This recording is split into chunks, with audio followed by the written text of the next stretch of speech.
Hello students, welcome to the video lecture of Core Java Second. So in previous video lecture we had already discussing about the input stream class. As you know that the input stream class is a type of abstract class which is used to read from the file. We have also seen that an concrete class whose name is file input stream class. So with the help of file input stream class we are just going to reading from the file. Okay, we have also seen the two demo examples of how to read a single characters. Also seen how to read all the characters, character by characters. Okay, so in today's video lecture we are just going to discussing about output stream class. So as you know that the input stream class is used to read from the file, whereas output stream class is used to write into the file. Okay, so like your input stream class, your output stream class is an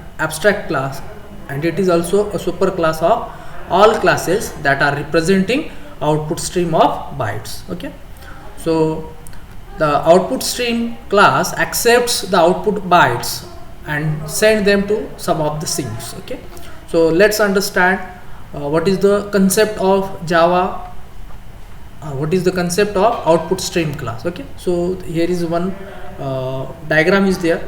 So suppose this is your Java application. So with the help of this Java application you have developed one application.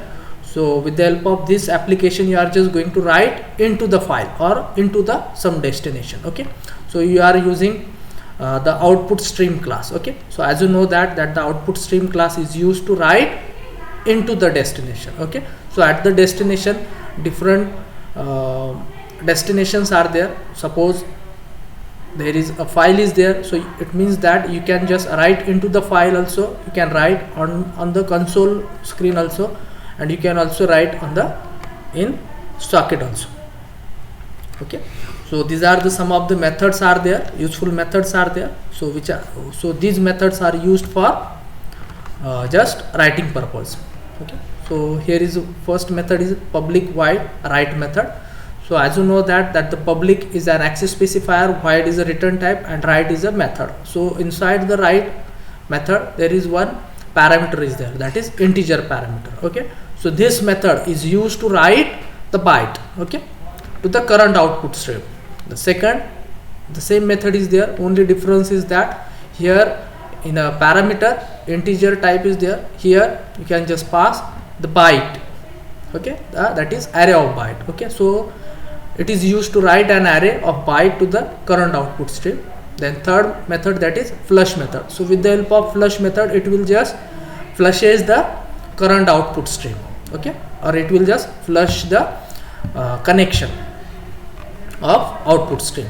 Then last method is close method. By its name self it will gives you some idea about what it is. So this is the method which is used to close the current output stream. Okay, I think all of you are understood the output stream class. Thank you.